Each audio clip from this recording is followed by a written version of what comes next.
نہیں ایکچولی آپ اگر 154 بم دھماکوں کی کوریج کرتے ہیں، قصہ خانی کا بم دھماکہ اگر آپ کو یاد ہو تو فائرنگ ہو رہی تھی تو میں کور کر رہا تھا، بڑا دیر کا اگر دھماکہ فائرنگ ہو رہی تھی میں کور کر رہا تھا، میں تو اپنی 4 انشوروں سے خود ہی کرا لی تھی کہ کئی بیوی بچوں کو کچھ تو ملے میرے مرنے کے بعد، کیونکہ ہم تو شاید شہیدوں میں بھی ہمارا نام نہ آئے، تو میں چاہ رہا تھا کہ اپنے آپ کو کیا گریچوٹی یا پروویڈنٹ فنڈ ایسی چیز 23 سال کے بعد کچھ نہیں ملتی آپ لوگوں کو؟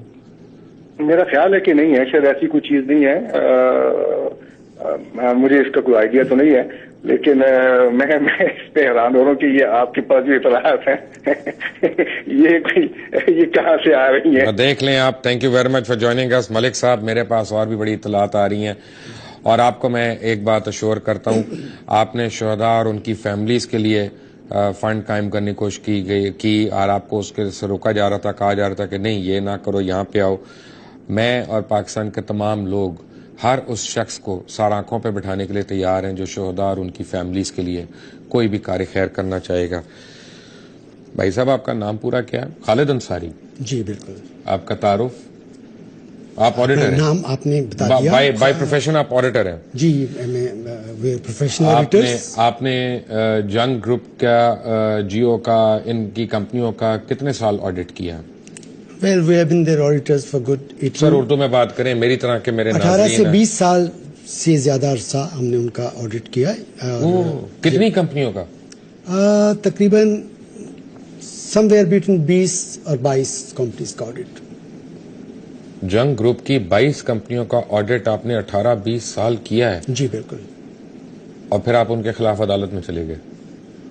جی مجبوریاں بھی ہوتی ہیں. میں ابھی یہ پوری بات نہیں بتانی، میں تو چاہتا ہوں میر شکیل الرحمان صاحب دیکھیں اور سنیں کہ آپ کیا کہہ رہی ہیں.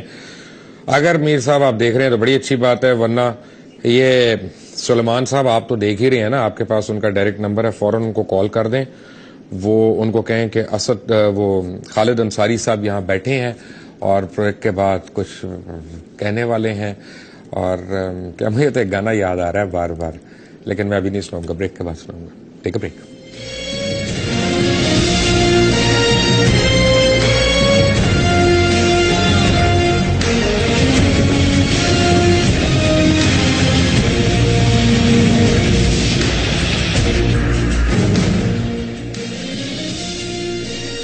Welcome back from the break.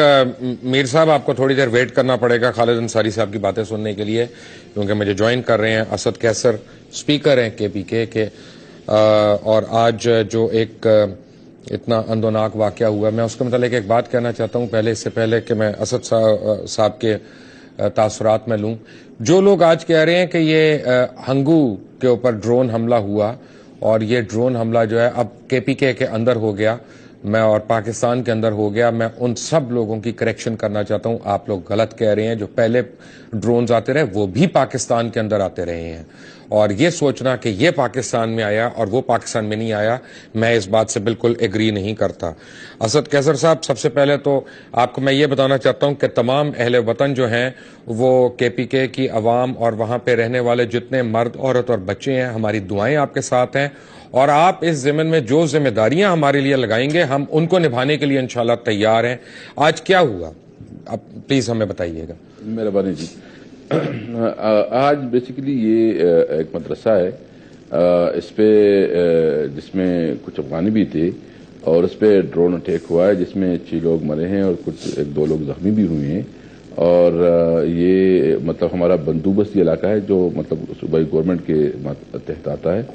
تو اس میں یہ افسوسناک واقعہ ہوا ہے. اور میں یہ سمجھتا ہوں کہ اس وقت آپ کو پتہ ہے کہ ہمارے صوبے میں اس وقت لاکھوں کی تعداد سے افغانی رہ رہے ہیں، اور ہماری معیشت پہ بھی ایک برڈن ہے، ایک بہت بڑا بوجھ ہے. تو اس طرح صرف یہ نہیں ہے، لیکن یہ جو انہوں نے اٹیک کیا اور اس کے لیے کوئی جواز بنا رہے کہ چونکہ افغانی تھی اور ہمارے خلاف ہوتا، تو سب سے پہلے تو ہم یہ بات کہیں گے کہ ایک ملک کی ایک ساورنٹی ہوتی ہے، ایک ملک کی ایک مطلب کچھ قوانین ہوتے ہیں، کوئی اس کی ضوابط اور اخلاق ہوتے ہیں. تو آپ نے یہ جو مسلسل ہمارے سرحدات کی خلاف ورزی کر رہے ہیں، جس پہ ہماری پارٹی مسلسل آواز اٹھا رہی ہے، اس کے خلاف ہم نے پہلے 3 سال پہلے پشاور میں دھرنا کیا، پھر کراچی میں دھرنا کیا. اس ایشو کو ہم نے پورا اٹھایا. اس کا بنیادی مقصد صرف ایک مقصد تھا کہ ہم اس ملک کی آزادی چاہتے ہیں, اپنے ملک کی ساورنٹی کو, جو ہمارے ملک کی ساورنٹی ہے اس کو محفوظ بنانا چاہتے ہیں. ہم سمجھتے ہیں کہ ہم ایک آزاد قوم ہیں. ایک آزاد قوم کی حیثیت سے یہ ہمیں حق ہے کہ ہم اپنے فیصلے خود کریں اور اپنا اختیار خود استعمال کریں. یہ جو ہماری کبھی ڈرون آتے ہیں, کوئی خارجہ پالیسی جو ہے ہمارے اس طرح ہے کہ وہ باہر سے ڈکٹیٹ ہوتی ہے, ہمارا موقف یہ ہے کہ پہلے دن سے ہمارے عوام کو آزاد رکھا جائے اور آزاد پاکستان ہے. تو ہم سمجھتے ہیں کہ یہ آج اٹیک ہوا ہے اور جو گزشتہ اٹیکس ہوئے ہیں یہ مسلسل جو ہے یہ ہمارے ملک کی بدامنی کے باعث بن رہے ہیں. ہمارے ملک کی معاشی حالت اس کی وجہ سے خراب ہو چکی ہے اور یہ ایک میسج ہے کہ ہم غلام قوم ہیں, ہم اپنے فیصلے خود نہیں کر سکتے. اظہر صاحب مجھے یہ بتائیں کہ بڑی یعنی مجھے دکھ کے ساتھ میں آپ سے یہ سوال پوچھ رہا ہوں کہ کل سرتاج عزیز صاحب نے وہ جو ہے سینٹ کی کمیٹی کے آگے بڑی یقین دہانیاں کرائیں, خود نیشنل اسمبلی کو یقین دہانیاں کرائی گئیں کہ جب تک طالبان سے مذاکرات اب جاری ہیں ڈرون حملے نہیں ہوں گے, اور پھر یہ ہو جاتا ہے اور اس کے اوپر کسی کو کوئی شرمندگی نہیں ہے, کسی کی چھٹیاں ختم نہیں ہو رہی ہیں. وزیر اعظم جو ہیں وہ شاید اب ملکی حالات کی وجہ سے پاکستان کا دورہ منسوخ نہ کر دیں تھوڑے دن کے لیے. مجھے نہیں پتا وہ اس وقت کہاں ہیں کیونکہ وہ اتنی جلدی جلدی ٹرپس لگا رہے ہیں کہ میں آئی ہیو لاسٹ ٹریک. مجھے آپ صرف یہ بتائیں کہ ہم سارے پاکستانی ہم کیا کریں کہ آپ کی آواز جو ہے اس کو ہم نہ صرف اٹھائیں بلکہ وہاں پہ جو وکٹم فیملیز ہیں ان کے درد میں ہم کم از کم ہاتھ بٹا سکیں, مرہم رکھ سکیں کوئی آ کے. دیکھیں مبشر صاحب, آپ کی بہت مہربانی. آپ نے جو الفاظ بولے ہیں یقین جانیں اس کی ہمیں بہت ایک اپنائیت کا احساس ہوا اور ہمیں شاید کوئی آپ کی طرف سے ہمدرد ہو جو ہماری بات سنے بھی اور ہماری بات پہنچائے بھی. ہم تو وہ صوبہ ہے اور ہم وہ اس وقت اس حالت میں رہ رہے ہیں کہ ہمارے شہر کے شہر ویران ہو گئے ہیں, ہمارے انڈسٹریز, ہمارا کاروبار ختم ہو چکا ہے. اور میں آپ کو صرف یہ ہنگور وہ تو چھوڑے, ہمارے پشاور بھی ایک ڈٹ سٹی بن چکا ہے کیونکہ ارد گرد جو ہے نا ہمارے تینوں طرف فاٹا ہے اور وار اینڈ ٹیرر کی وجہ سے, اور مطلب یہاں جو لاکھوں افغانی آئے ہوئے ہیں اور دیگر بہت کافی ایشوز ہے کہ اس کی وجہ سے ہماری معیشت پر بہت بڑی بوجھ ہے اور ہمارے گھروں میں روزانہ لاشیں آ رہی ہیں. ہمیں پتہ نہیں ہے کہ ہم کس وجہ سے جو ہے نا مارے جا رہے ہیں, کس وجہ سے ہماری نسل کشی ہو رہی ہے. تو میں سب سے پہلے آپ کا شکریہ ادا کرتا ہوں کہ اپنی ہمدردی, ہماری کسی کے ساتھ کوئی دشمنی نہیں ہے, صرف ہم ایک بات چاہتے ہیں کہ ہمارے بچوں کو امن چاہیے. ہم ایک بات چاہتے ہیں کہ ہمارے ملک کو, ہمارے قوم کو آزاد حیثیت سے اس کی حقوق تسلیم کی جائیں. صرف یہی ہمارا مطالبہ ہے. ہم سمجھتے ہیں کہ اس وقت ہمیں خارجہ پالیسی کو ریوزٹ کرنا چاہیے. ہمیں یہاں جتنی بھی لوگ ہیں جو وار اینڈ ٹیرر کی وجہ سے مختلف قومیں یہاں آئی ہیں, مختلف ایجنسیاں یہاں آئی ہوئی ہیں اور وہ اپنی اپنی مفادات کے لیے پالیٹکس کر رہی ہیں اور اس کی وجہ سے مطلب ہماری زندگی تباہ برباد ہو گئی ہے. ہم کہتے ہیں خدا را بس ہمیں معاف کرو. ہمیں جیو اور جینی دو پہ ہم یقین رکھتے ہیں. ہم سمجھتے ہیں کہ بس ہمیں صرف اور صرف امن دو, ہمیں کوئی چیز نہیں چاہیے, ہمیں نہ کسی کی ایڈ چاہیے, ہمیں صرف چاہیے تو ہمیں امن چاہیے. ہمارے ملک کے اندر ہمیں ڈکٹیشن سے اگر ہماری لیڈرشپ چاہے, یہ تو لیڈرشپ کی رسپانسبلٹی ہوتی ہے کہ وہ اپنے عوام کو پروٹیکٹ کرے. یہ لیڈرشپ کی ابھی خاص کر اس وقت موجودہ حکومت جو وفاقی حکومت ہے اس نے اس لیے مینڈیٹ لیا تھا کہ ہم امن قائم کریں گے, ہم آزاد خارجی پالیسی دیں گے. تو میرے خیال میں یہ ٹائم ہے کہ ابھی سٹینڈ کرے, بات کرے. دیکھیں قومیں جو ہیں وہ زندہ قومیں تب بنتی ہیں جب وہ اپنے مطالبات کھل کر بیان کر سکتی ہے اور اپنی ایشوز پہ سٹینڈ کر سکتی ہے. میں جو سرتاج عزیز صاحب کے بیان آیا مجھے بہت افسوس ہے. آج اس کا بیان بھی آیا اور آج ایک بہت بڑا ڈرون اٹیک ہوا ہے جو کھلا مذاق ہے. تو میں مبشر صاحب میں یہ کہتا ہوں کہ اگر ہمیں امن ملے تو میں گارنٹی سے کہتا ہوں میں یہ صوبہ جو ہمارا ہے یہ سونا اگلے گا. ابھی میرے پاس آج کی ڈیولپمنٹ ہے, میں آپ کو تھوڑا دکھانا چاہتا ہوں کہ آج جو ڈیولپ ہمیں کسی قسم کی ایڈ کی ضرورت نہیں ہے. ہمارے صوبے میں اتنی پوٹینشیل ہے. جو ہمارا ساؤتھ ہے جس میں کرک ہنگو اور یہ ٹل جہاں یہ ڈرون اٹیک ہوا ہے, آج جہاں ایک کنویں سے ہماری دور حکومت میں ایک کنویں سے آج جو ہوا ہے 7,200 بیرل پر ڈے آئل کی دریافت ہوئی ہے, جو سب سے قیمتی یعنی سعودیہ میں جو جس کی کوالٹی ہے تیل کی, اس کوالٹی کی تیل آج اس کی ایکسپلوریشن ہوئی ہے 7,200 بیرل, اور اسی کنویں سے 28 ملین کیوبک گیس ایک دن میں پیدا کرے گا. یعنی اس کی جو قیمت ہے ڈیلی بیس پہ $1.5 ملین پر ڈے ہوگا. یعنی $1.5 ملین پر ڈے ہم اس کنویں سے ہمیں آمدن ہوگی. یعنی اتنا پوٹینشیل ہے کہ اگر صرف اپنی ریسورسز کو پراپر استعمال کر سکے تو میں آپ کو ایک گارنٹی دے سکتا ہوں, بس صرف امن ہونا چاہیے. امن ہو, 5 سال میں یہ صوبہ پوری ملک کو آئل اینڈ گیس میں خود کفیل کرے. میں آپ سے بہت معذرت کے ساتھ اسد صاحب, میں آپ سے ذرا سے اختلاف کروں گا. میں جانتا ہوں اور یہ میں بالکل بلیف سے کہہ رہا ہوں کہ ہمارے جو پٹھان بھائی ہیں وہ دنیا کے سب سے زیادہ محنتی اور خوددار اور عزت سے روٹی کمانے والے قوم ہے, اور وہ 5 سال آپ کہہ رہے ہیں, میں کہہ رہا ہوں 5 مہینے میں وہ اپنے صوبے کی کایا پلٹ کے رکھ دیں گے اگر ان کو امن مل جائے اور ان کو سکون مل جائے. سوری, میں آپ سے اس بات پہ ڈس ایگری کروں گا. بالکل, یہ ہمارے دیکھیں اس وقت ہم نے بڑے میں آپ کو صرف یہ نوامید نہیں, میں امید بھی دلاتا ہوں. ابھی اس وقت ہم ایک بہت بڑا منصوبہ بھی لانچ کر رہے ہیں ایجوکیشن سٹی کا, جو پاکستان کا سب سے بڑا منصوبہ ہوگا, جس میں انٹرنیشنل سٹینڈرڈ کی 20 یونیورسٹی آئیں گی. اور اس کے حوالے سے ہماری برٹش کونسل کے ساتھ MOU سائن ہو چکی ہے, اور اس کے لیے پورا جو ہمارا پیپر ورک ہے ہم کمپلیٹ کر چکے ہیں.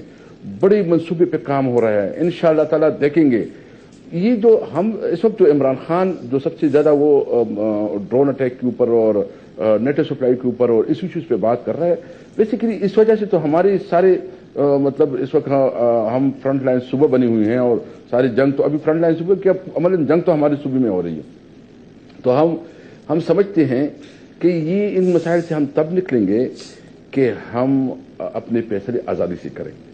یعنی ہمارے پشتون کلچر اپنا ایک طریقہ ہے, ہم جرگوں سے بڑے بڑے مسائل حل کرتے ہیں, مذاکرات سے ہمارے ہر قسم کی ایشوز حل ہو سکتے ہیں, جتنا بھی کرانک لوگ کیوں نہ ہو.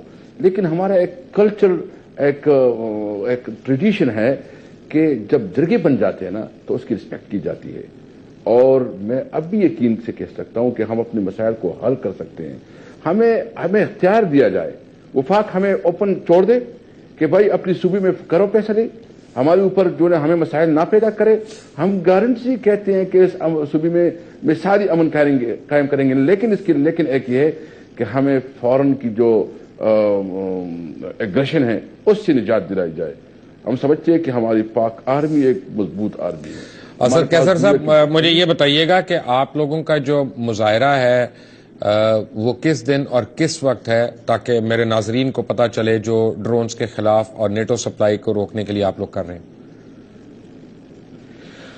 یہ انشاءاللہ تعالی 23 تاریخ کو 2 بجے ہوگا, جس میں چیئرمین آئے گا, اور میرے خیال میں اس کی بہت بڑی ضرورت ہے کہ اس حالات میں جب بھی صوبے میں کوئی اس قسم کی تکلیف آتی ہے تو وہ پہنچ جاتا ہے. یعنی جب سیلاب آیا تھا تو سب سے پہلے وہی پہنچے تھے, جب IDPs جو آئے تھے تو سب سے پہلے ابھی وہی پہنچے تھے, اور جب یہ ایشوز ہے خاص کر اس وجہ سے ہمارے لوگ بہت ڈپریس ہے تھوڑا لوگوں میں, تو عوام کو امید دلانے کی میں ویسے آپ کو اور آپ کی کیبنٹ اور آپ کے CM اور سارے لوگوں کو ایک بات پہ میں سلام پیش کرتا ہوں کہ جو وہاں پہ سیکیورٹی کے حالات ہیں, آپ لوگ جس طرح سے پھرتے ہیں اور جس طرح کی گاڑیوں میں پھرتے ہیں, میں کہتا ہوں سلام ہے آپ کو کہ آپ صرف رب کی ذات سے یعنی ڈرتے ہیں, اور انسان کے بنائے ہوئے ہتھیاروں سے نہیں ڈرتے. اس پہ جتنا بھی خراج تحسین پیش کیا جائے KPK کی حکومت اور حکومتی اراکین کو, وہ کم ہے.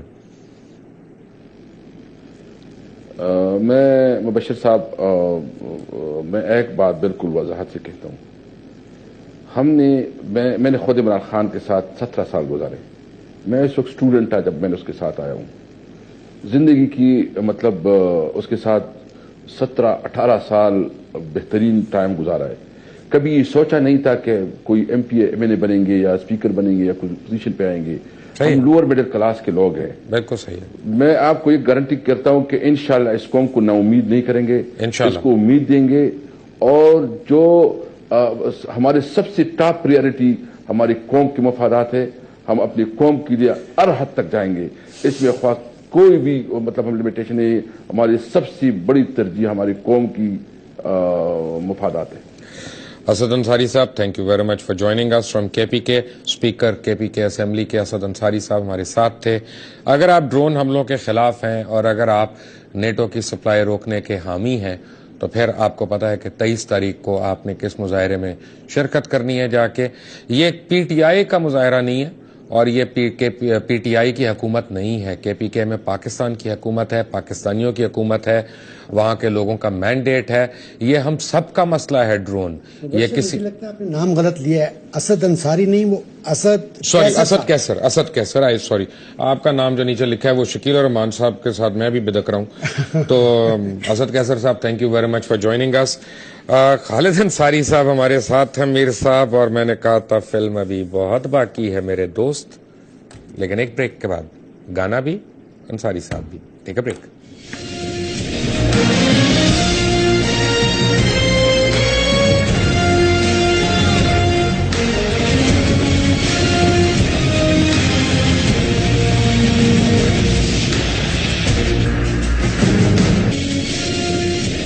Welcome back from the break. اور اگر آپ بریک سے پہلے دیکھ رہے تھے تو خالد انصاری صاحب ہمارے ساتھ بیٹھے ہیں, اور میر صاحب کے, میر شکیل الرحمان صاحب کی جتنی کمپنیاں 19, 20, 22 پتہ نہیں ان کے آپ 18, 19 سال آڈیٹر رہے ہیں.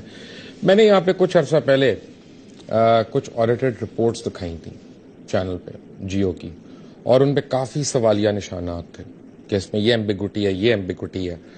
کیا آپ ایگری کرتے ہیں کہ یہ سوالات اٹھتے ہیں لیجٹمیٹلی؟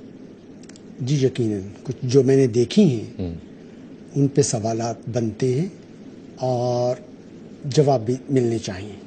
تو جواب تو نہیں مل رہے, ہمیں تو تہمتیں مل رہی ہیں. انتظار کیجیے. ہمیں تو ٹویٹر پہ یعنی ان کے بندے جو ہے نا انہوں نے چھوڑے ہوئے میرے اوپر, ٹویٹر پہ بھی, فیس بک پہ بھی, اور کہ یہ ہے وہ ہے پلانٹڈ انٹرویو والا. تو میں آج سارے پاکستان کو بتا رہا ہوں, علل اعلان بتا رہا ہوں, اور میر شکیل الرحمان جہاں ملے اس سے پوچھیں, ان سے کہیں کہ دبئی میں کس کے پاس جا کے بیٹھے ہوئے ہیں, ملک ریاض صاحب کے پاس کیوں بیٹھتے ہیں پھر اگر اتنے برے ہیں. اور ملک ریاض صاحب کو یہ کہتے ہیں کہ مبشر کو کنٹرول کر لو. میر صاحب جب یقین نہ آپ کو میری بات کا ہو تو مجھے بتائیں, میں آپ کی لاسٹ میٹنگ کی بھی گفتگو سنوا دوں یہاں ٹی وی پہ آ کے جو ملک ریاض صاحب سے آپ نے کی. میرے اوپر نہیں ہے کنٹرول ان کا, میرے اوپر نہیں ہے کنٹرول کسی اور کا, میرے اوپر کنٹرول میرے رب کا ہے. الحمدللہ پاکستان کے لیے میں کام کر رہا ہوں, اپنے لوگوں کے لیے کام کر رہا ہوں, کسی سرمایہ دار کے لیے نہیں. اب یہ مجھے بتائیں کہ آپ کو کوئی آبجیکشن تھی جو اتنے سال آپ نے آڈٹ کیا, جنگ گروپ کا, جیو کا, ساروں کا؟ آڈٹ رپورٹ میں آبجیکشنز ہونا اور ان کے جواب ملنا ایک نارمل روٹین کا عمل ہے. وہ عمل مسلسل جاری تھا, لیکن جو آبجیکشن زیادہ کچھ سیریس نوعیت کے تھے وہ جو ادارے کے متعلقہ آفیسران یا متعلقہ مینجمنٹ کے لوگ تھے ان تک پہنچایا گیا. جہاں ایگری ہو گیا وہاں پہ ہم چپ ہو گئے, جہاں وہ ایگری نہیں ہوا یا جس کے صحیح جواب نہیں ملے اس کو آڈٹ رپورٹ میں لکھ دیا گیا, اور وہ آڈٹ رپورٹس جو ہیں وہ یقیناً موجود ہیں. اور جواب نہ ملنے کے باعث آپ کو اتنی مشکلیں پیدا ہوئیں کہ آپ کو عدالت میں جانا پڑ گیا؟ جی یہ بھی ایک پہلو ہے اس کا کہ معاملات عدالت میں ہیں, جس پر میرا خیال ہے فی الحال میں زیادہ نہ بولوں کیونکہ میٹرز جو ہیں جو سبجیڈس ہیں ٹھیک ہے ان پر میں تو میرا خیال ہے آپ کا تو آ نہیں گیا, عدالت نے فیصلہ تو کر لیا ہے. یہ ایک اور المیہ ہے. المیہ, اچھا وہ کیا؟ وہ یہ ہے کہ کچھ جہاں عدالت کسی نتیجے پہ پہنچ گئی یا جس کا فیصلہ ہو چکا وہ فیصلہ ریزرو ہے, وہ ریزروڈ ہے, ججمنٹ جو ہے وہ ریزروڈ ہے, وہ ریلیز نہیں کی جا رہی بار بار ریکویسٹ کے باوجود. نتیجہ کہ نہ میں آگے بڑھ سکتا ہوں نہ میں پیچھے ہٹ سکتا ہوں. کیا کہیں گے آپ اس بارے میں؟ یہ سوال میں آپ سے میں اب سبجیکٹس میٹر ہے, میں کہوں میں اڑتا ہوا تیر آ کے اپنے پیٹ میں لے لوں بھائی, میں کیوں عدالت کے بارے میں بولوں, مجھے تو کئی عدالتوں نے روکا ہوا ہے. لیکن آپ کا کب سے فیصلہ ہولڈ کیا ہوا, ریزرو کیا یہ ہوا؟ جس فیصلے کو میں ریفر کر رہا ہوں یہ گزشتہ 7 ماہ سے اس کا جو ججمنٹ ہے وہ ریزروڈ ہے, یعنی وہ ججمنٹ نہیں آ رہا, نہیں آ رہا. یعنی اس کا مطلب ہے کہ جنگ اور جیو گروپ جو ہے اس کے اوپر وہ جو آڈٹ اور آڈٹ رپورٹس کے متعلق جو بھی خدشات ہیں وہ ریزروڈ ہی رہیں گے, اس پر پروفیشنلز نہیں بولا کرتے. نہیں بولا کرتے. عوام تو بول سکتی ہے نا جی, عوام دیکھ رہی ہے. اور 20 سال آپ نے کہا, 20 سال آپ نے جی کم و بیش 20 سال جنگ گروپ کی کمپنیوں کا آپ نے ساروں کو آڈٹ کیا. یہ آپ لوگ مجھے جلدی سے 1 منٹ میں جواب دیں, یہ اچھا خاصا پیسہ بناتی ہوئی کمپنی کو نقصان میں کیسے شو کر لیتے ہیں اور ٹیکسوں سے کیسے بچا لیتے ہیں؟ یہ ٹیکنیکس یہ کام انہی کا ہے جو اس میں ماسٹر ہیں, لیکن آڈیٹرز اپنا کام کرتے ہیں, وہ یا ان کو کرنا چاہیے اگر وہ نہیں کرتے تو, کہ ان کو وقت پہ بولنا چاہیے. آڈیٹرز کی بیسک رسپانسبلٹی یہ ہوتی ہے کہ جب بولنے کا وقت ہو وہ چپ نہ ہوں بلکہ بولیں اور اپنی چیز کو, اپنے نقطہ نظر کو پروفیشنلی ریکارڈ پہ لائیں, اور ہم نے وہ کام کیا ہوا ہے. میر شکیل الرحمان صاحب, مجھے بہت سے سوالات ہیں جن کے جوابات چاہیے آپ سے. مجھے کیچڑ نہیں اچھالنا کسی کی ذات پہ, نہ آپ کی نہ آپ کے ساتھ کسی کو کام کرتے ہوئے, لیکن امجد ملک صاحب کی طرح بہت سے پیٹریوٹک پاکستانیز ہیں, تقریباً 42 کے قریب لوگ ہیں جنہوں نے آج مجھے کال کر کے کہا کہ ہم اپنے گروپ سے ریزائن کرنا چاہ رہے ہیں, ہمیں پلیز ایڈجسٹ کرائیں, ہم مزید امن کی اس خوفناک آشا کے ساتھ نہیں زندہ رہنا چاہتے. ہم پاکستانی ہیں, ہم مسلمان ہیں, اور ہم نے کوئی اجمل قصاب کی جھوٹی فلمیں اور نہیں بنانی کسی کے بھی کہنے پہ. وہ بھی سٹوری میرے پاس آ گئی ہے کہ اجمل قصاب کی فلم کیسے بنی. اگلے ہفتے میں آپ کو شاید وہ بھی سنا دوں, شاید پوری بات تو نہیں, لیکن یہ کہ منگل کے دن کے میرا شو ضرور دیکھیے گا. میں آپ کو ایڈوانس میں بتا رہا ہوں, اللہ نے اگر خیریت رکھی, زندگی رہی, تو منگل کو ایک اور میں آپ کو چیز دکھاؤں گا جو بہت بڑی چیز ہے. اور خالد انصاری صاحب میرے پاس ہی بیٹھے ہیں, ابھی وہ جو باقی آڈیٹڈ رپورٹس ہیں, 4 آڈیٹڈ رپورٹس میرے پاس پڑی ہیں, وہ میں اب ان کے آگے رکھوں گا کہ تفصیل میں ذرا مجھے بتائیں کہ یہ آڈیٹرز گھپلے کرتے کیسے ہیں, اور ان رپورٹس میں ہے بھی کہ نہیں. آڈیٹرز نہیں کرتے. او بھائی کوئی تو کرتا ہے نا, پھر اور کون کرتا ہے؟ اسٹیمپ کس کی لگتی ہے, مور کس کی لگتی ہے؟ سمجھیے نا بات, جو بزنس ہوتا ہے وہ آڈیٹرز کا نہیں ہوتا. آڈیٹرز اس بزنس کو واچ کرتے ہیں under certain legal mandate and under certain legal restrictions جو لا امپوز کرتا ہے. تو آڈیٹ رپورٹ میں آڈیٹرز کو بولنا چاہیے, جیسے میں نے پہلے کہا, جب بولنے کا وقت ہو. چلیں, anyway, thank you very much. Until the next time, اللہ حافظ.